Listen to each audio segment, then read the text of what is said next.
classes.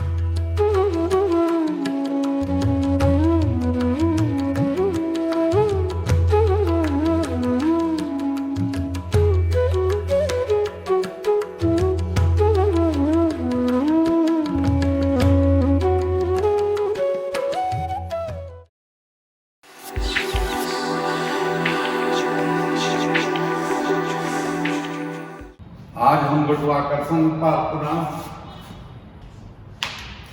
विचार करेंगे। यहाँ जैसा कि मैंने कल बतलाया था कि गुरुत्वीय विभव का सूत्र जो होता है v=-cm/r तथा गुरुत्वीय तीव्रता का सूत्र होता है -cm/r²। एक पॉइंट है, गुरुत्वीय विभव तथा तीव्रता खोखले गोले के कारण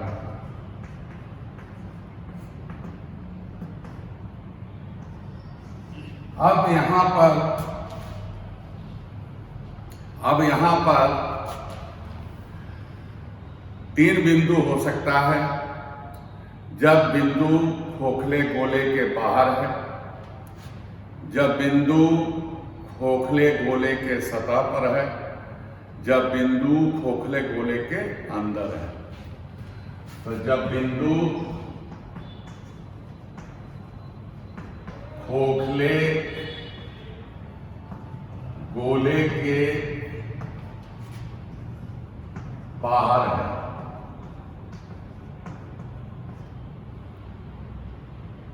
एक खोखला गोला त्रिज्या r, P पॉइंट आउटसाइड मतलब बाहर है, केंद्र से P तक की दूरी r। तो फॉर्मूला होगा v=-cm/r। ठीक है, v=-cm/r, जहां कैपिटल M खोखले गोले का द्रव्यमान, ठीक है, तथा तीव्रता I होगा -cm/r²। ठीक है, I होगा -cm/r। बिंदु सतह पर है, बिंदु सतह पर है, स्मॉल r कितना हो जाएगा, कैपिटल R। जब बिंदु सतह पर है तो स्मॉल r कैपिटल R मतलब त्रिज्या के बराबर हो जाएगा। तब विभव v होगा -cm/R। गुरुत्वीय विभव v होगा -cm/R एवं गुरुत्वीय तीव्रता I होगा -cm/R। ठीक है, जब सतह पर है तब त्रिज्या स्मॉल r कैपिटल R के इक्वल हो जाएगा, बराबर हो जाएगा। तब v होगा -cm/R, I होगा -cm/R²।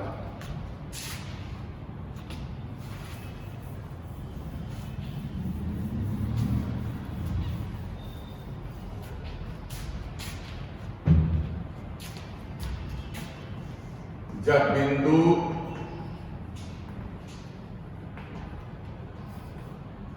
गोले के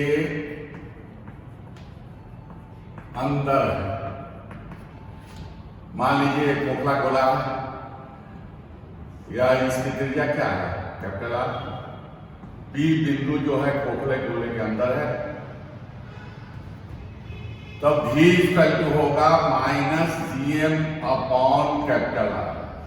देखिए, खोखले गोले के अंदर कोई भी दूरी अगर हम लेते हैं R1, R2, R3 कुछ भी, अंत में वह जो गुरुत्वीय विभव का मान आएगा वो त्रिज्या के टर्म में आएगा। ये क्लियर है। इसका अर्थ यह हुआ कि खोखले गोले के अंदर गुरुत्वीय विभव का मान सदैव नियत होता है। तब गुरुत्वीय विभव का मान जो होता है वह सदैव नियत होता है। तो ये बात को ध्यान रखिए। भी कभी कहता है minus M upon capital R, I equal to minus D V upon V R होता है। स्मॉल आर क्या है? दूरी। तो आई इक्वल टू होगा माइनस डी, डी का मान पुट कर दिया minus M upon capital R upon D R. तब आई इक्वल टू कितना हो गया? 0। तब ये बात को ध्यान रखिए, खोखले गोले के अंदर, खोखले गोले के अंदर गुरुत्वीय विभव का मान, खोखले गोले के अंदर गुरुत्वीय विभव का मान सदैव नियत होता है। ठीक है। एवं गुरुत्वीय तीव्रता का मान 0 होता है। गुरुत्वीय तीव्रता का मान 0 होता है क्योंकि नियतांक का, स्थिरांक का कोई स्थिर राशि है, उसका अवकलन जो होता है 0 होता है। तो ये बात को ध्यान रखिए, खोखले गोले के अंदर गुरुत्वीय विभव सदैव नियत होता है एवं गुरुत्वीय तीव्रता 0 होती है।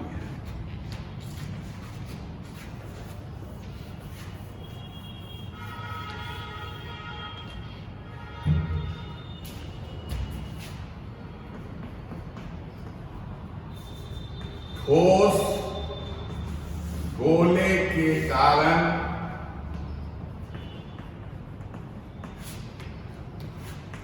गुरुत्वीय विभव एवं तीव्रता, यहां भी वही बात हो गई। जब बिंदु बाहर है,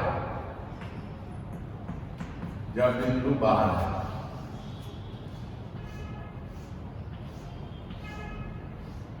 क्या ठोस गोला हो गया,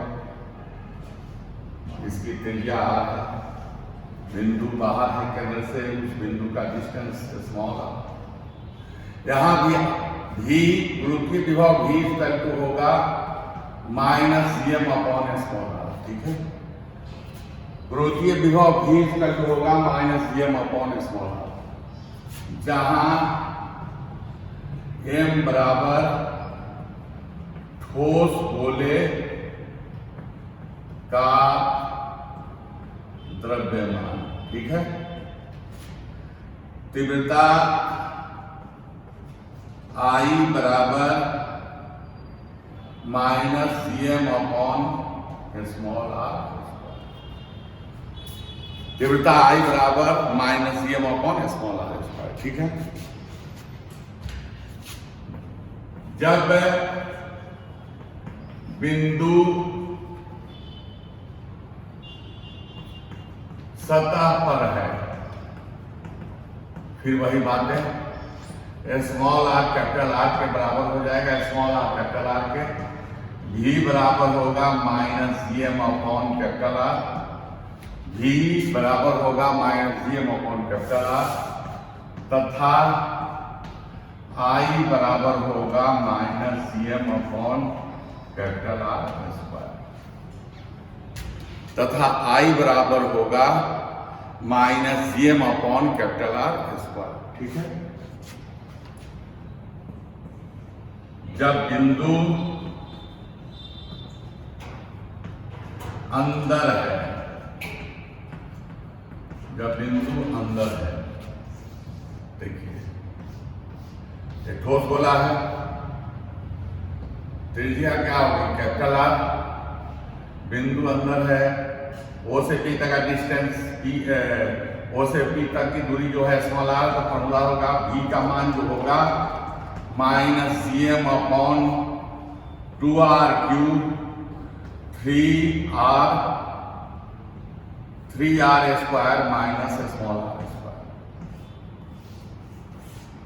वेरी इंपॉर्टेंट फॉर्मूला। यहां पर जो है ये फॉर्मूला आपको याद रखना पड़ेगा। देखिए बाकी तो आपको याद हो जाएगा, लेकिन ये ज्यादा ध्यान रखिए।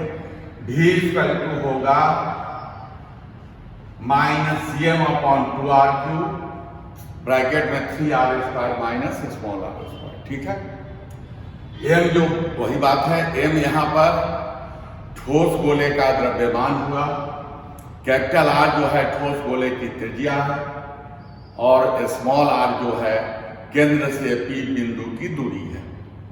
अगर I तीव्रता निकालते हैं तो I -dV/dr होगा, -d -cm/2r³ 3r² minus small r² upon dr। ठीक है, अब देखिए ये -cm/2r को बाहर निकल गया, माइनस माइनस प्लस हो गया, gm/2r³। यहाँ पर इंडिपेंडेंट है 3r²। 3r² जो है कांस्टेंट हुआ, नियत हुआ, 0 हो जाएगा इसका differentiation. Small r², small r² का जो डिफरेंशिएशन होगा स्मॉल r के टर्म में 2r होगा, तो आंसर होगा -gm/r³ इंटू स्मॉल r। तो गुरुत्वीय तीव्रता का जो मान होगा ठोस गोले के अंदर, ठोस गोले के अंदर गुरुत्वीय तीव्रता का जो मान होगा वह I बराबर होगा gm -gm/r³ into small r। I -gm/R³ into small r। इससे कंसेप्ट क्या मिला? इससे कंसेप्ट ये मिला कि I जो होता है समानुपाती स्मॉल r के होता है। ठोस गोले के अंदर जो तीव्रता होती है वो दूरी की डायरेक्टली प्रोपोर्शनल, सीधे समानुपाती होती है। ठीक है,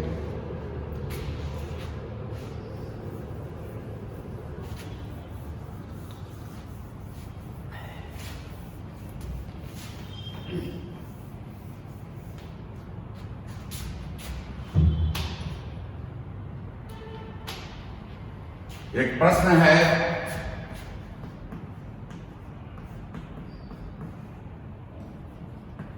पृथ्वी की सतह पर विभव v है, तब विभव का मान केंद्र पर क्या होगा? ठीक है, देखिए पृथ्वी को एक ठोस गोला मानिए, पृथ्वी को एक ठोस गोला मानिए, तब v जो होगा v कितना होगा -cm/R। ठीक है, -cm/R। ठीक है, अब केंद्र पर पूछ रहा है तो ठोस गोले वाला अंदर वाला जो सूत्र है वो लगाइए। v' होगा -gm/2r³ 3r² minus small r²। केंद्र पर स्मॉल r 0 होगा, v' होगा -gm/2r³ इंटू 3r²। एक कट गया, फिर r² कैंसिल, v' होगा -gm/2r इंटू 3। ठीक है, -gm/R का मान v है, तो v' का मान v के टर्म में होगा 3v/2। आंसर आ गया। आंसर होगा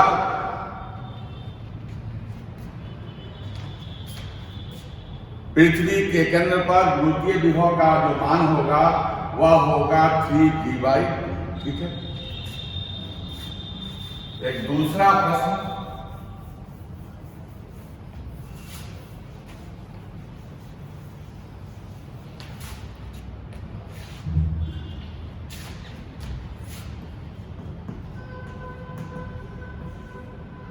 खोखले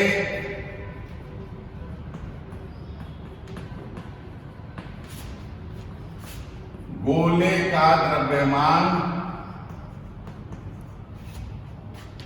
कैपिटल M एवं त्रिज्या स्मॉल a है, ठीक है, उसके केंद्र से a/2 दूरी पर बिंदु द्रव्यमान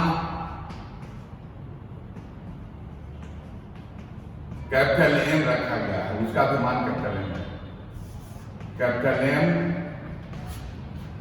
रखा गया है। तब उस बिंदु पर गुरुत्वीय विभव ज्ञात है।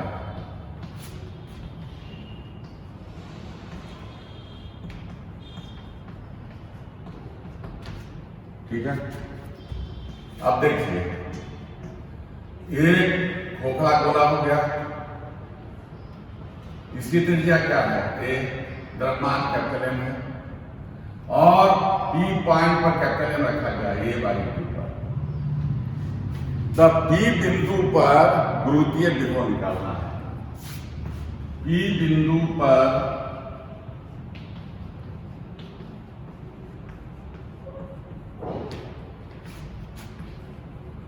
गुरुत्वीय विभव V होगा V1 प्लस V2, ठीक है, और V1 का मान द्रव्यमान निकालना, तो फॉर्मूला क्या होता है, V minus M upon R, आपको R क्या है, दूरी, तो जनरल फॉर्मूला होता है V minus M upon R, तो बिंदु द्रव्यमान कारण हो जाएगा minus Gm upon a/2 plus P बिंदु पर खोखले गोले के कारण वो P होगा।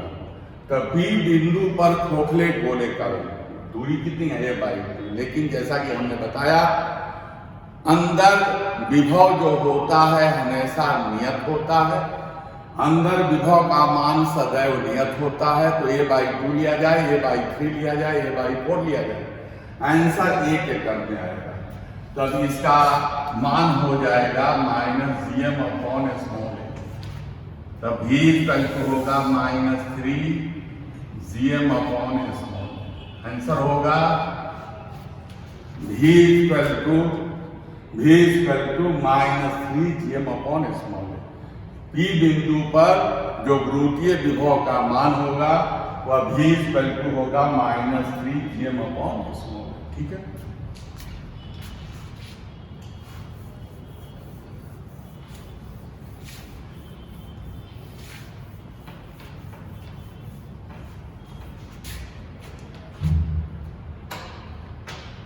अब देखिए,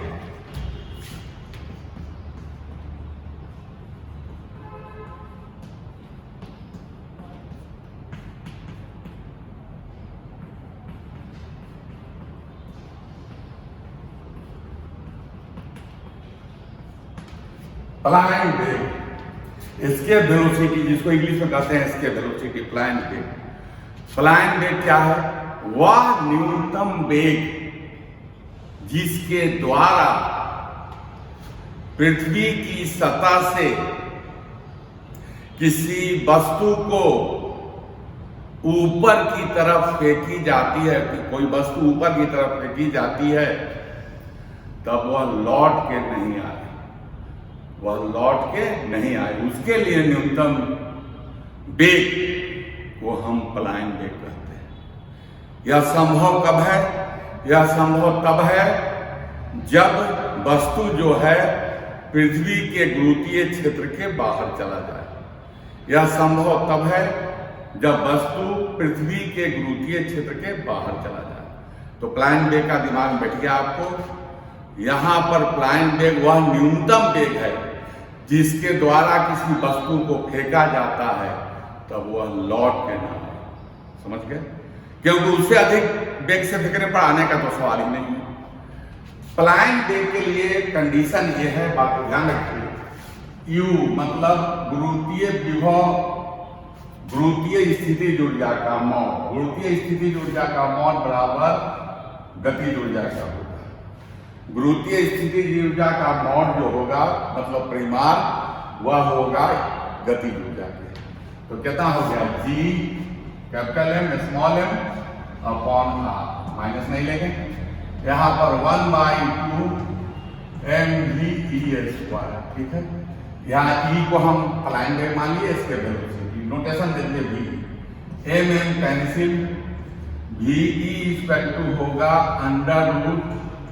√2gm अपॉन कैपिटल R ठीक है। फॉर्मूला आ गया main most important formula. V होगा √2gm अपॉन कैपिटल R ठीक है। V √2gm upon capital R। अब देखिए फॉर्मूला से फॉर्मूला निकाला जाए जैसा कि मैंने बताया था, लेकिन GM कितना होगा GR², GM की जगह GR² कर सकते हैं, तो दूसरा फॉर्मूला हो जाएगा V √2gr ठीक है। V होगा √2gr। तो ये बात को ध्यान रखिए, यदि द्रव्यमान दिया हुआ है, यदि द्रव्यमान दिया हुआ है तो ये फॉर्मूला लगाइएगा capital M, V √2gm by capital R। एवं यदि गुरुत्वीय त्वरण का मान दिया है, स्मॉल g का मान दिया है, तो फॉर्मूला लगाइएगा V √2gr। यहां पर ये बात को ध्यान रखिए, पलायन वेग जो होता है वो वस्तु के द्रव्यमान पर निर्भर नहीं करता है। पलायन वेग जो होता है वो वस्तु के द्रव्यमान पर निर्भर नहीं करता है, दिमाग बैठा लीजिए। इसलिए कोई भी वस्तु को फेंका जाए सबके लिए पलायन वेग सेम होगा, समान होगा। पलायन वेग निर्भर किस पर करता है? पलायन वेग मुख्य रूप से प्लैनेट या सैटेलाइट मतलब ग्रह या उपग्रह के द्रव्यमान एवं त्रिज्या पर निर्भर करता है। प्लैनेट या सैटेलाइट के द्रव्यमान एवं त्रिज्या पर निर्भर करता है। यही है, पृथ्वी का पलायन वेग कुछ और होगा, चंद्रमा का पलायन वेग कुछ और होगा। लेकिन सबसे महत्वपूर्ण बात, पलायन वेग प्रक्षेप्य कोण पर निर्भर नहीं करता है। पलायन वेग प्रक्षेप्य कोण पर निर्भर नहीं करता है, ठीक है, समझ गए? तब आप 45 डिग्री एंगल पर फेंकिए, 60 डिग्री एंगल पर फेंकिए, पलायन वेग के मान में कोई भी फर्क नहीं होगा, ठीक है, कोई भी अंतर नहीं होगा। प्रक्षेप्य कोण से स्वतंत्र होता है, प्रक्षेप्य कोण से स्वतंत्र होता है।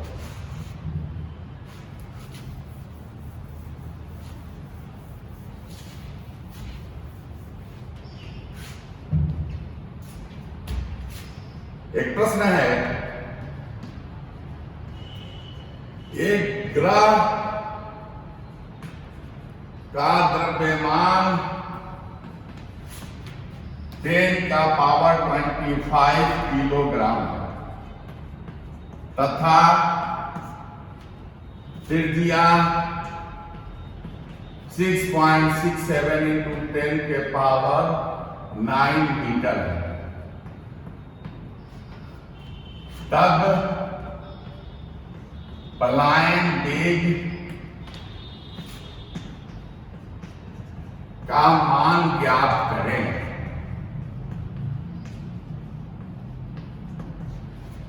तब पलायन वेग का मान ज्ञात करें। अब देखिए यहां पर द्रव्यमान दिया गया है, तो फॉर्मूला कौन लगाइएगा? वही वाला V √2gm upon capital R, ठीक है। यहां पर 2g का मान हमने बताया है पहले, कैपिटल G का मान सावर्थिक नियतांक होता है, इसका वैल्यू होता है 6.67 10⁻⁻11 10⁻25 अपॉन त्रिज्या 6.67 10⁻9 6.67 कैंसिल, या VE √2gm 2 इंटू 10 का पावर -20, 10 के पावर 25, v इक्वल टू यहां पर 2 इंटू 10 का power 5, v equal to 100/√20 solve कीजिएगा तो आंसर आएगा 4.472 मीटर पर सेकेंड। समझे?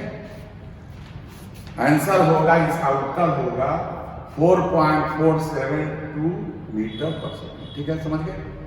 तो ए प्लान देखता हुआ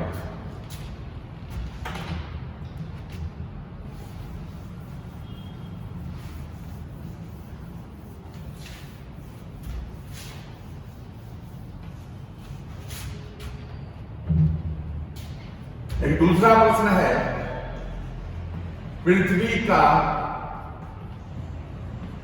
पलायन वेग ज्ञात करें। तब रेडियस आर दिया गया है 6400 किलोमीटर और जी दिया गया है 9.8 मीटर पर सेकेंड स्क्वायर। यहां स्मॉल जी का मान दिया गया है, तो फॉर्मूला कौन लगाइएगा? v इक्वल टू कितना? √2g। फॉर्मूला लगाएंगे v equal to √2g, v equal to √2 9.8, r का मान 6400 किलोमीटर है, 6400 इंटू 10 के पावर 3, और इसको सॉल्व करने पर, इसको हल करने पर आपका आएगा 11.2 किलोमीटर पर सेकंड। ठीक है, तो पृथ्वी के सतह का मतलब पृथ्वी का प्लायन वेग होता है 11.2 किलोमीटर पर सेकंड। ठीक है, कोई प्रॉब्लम नहीं। पृथ्वी का प्लायन वेग का मान होता है 11.2 किलोमीटर पर सेकंड। ठीक है, तो प्लायन वेग का कंसेप्ट क्लियर हो गया। यहाँ पर दो फॉर्मूला आपका हुआ, दो सूत्र हुआ। एक हुआ v equal to √2gm by capital R और दूसरा हुआ v इक्वल टू √2